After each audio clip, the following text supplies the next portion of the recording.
శివుడు శాంత స్వరూపుడు శూన్య బోధలో ఒదిగిన పరమాత్మ మంచుతో నిండి ఉన్న కైలాస శిఖరంపై ధ్యానస్థితుడై వ్రత దీపమై వేలిగే మౌనమే అతని మంత్రం తపస్సు జ్వాల మధ్య త్రినేత్రుడి ప్రకాశం.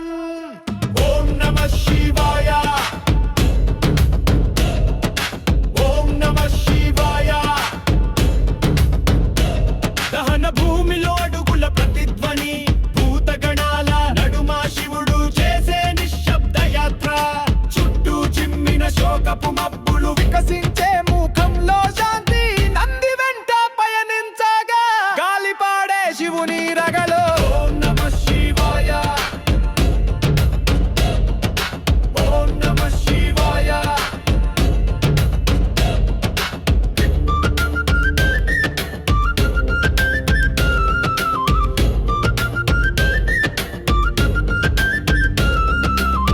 చూపులు తెరిచిన క్షణమే విరాట రూపం వెలిసెను మూడవ కన్ను తెరచిన వెంటనే అగ్ని తుఫాను పుట్టెను. కామదేవుడు బూడిదగా మారెను. శివుని అడుగుల తాళానికి తాండవం ప్రతిధ్వనించే శబ్దం శాసనమై గర్జించగా జ్వాలల మధ్య సత్యం మెరుపుగా వెలిగింది. ఓం నమః శివాయ, ఓం నమః శివాయ.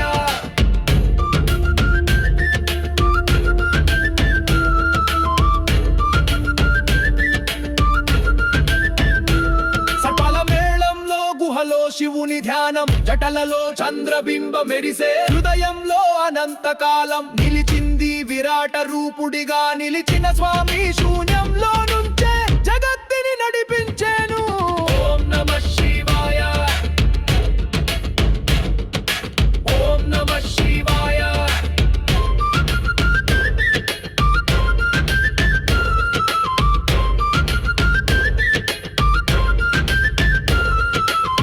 కాలగర్భాన్ని చీల్చుకుంటూ నడిచిన శివుని అడుగుల శబ్దం.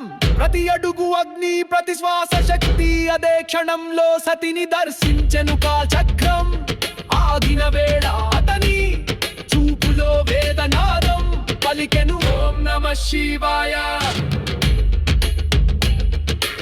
ఓం నమః శివాయ. Please subscribe for more videos.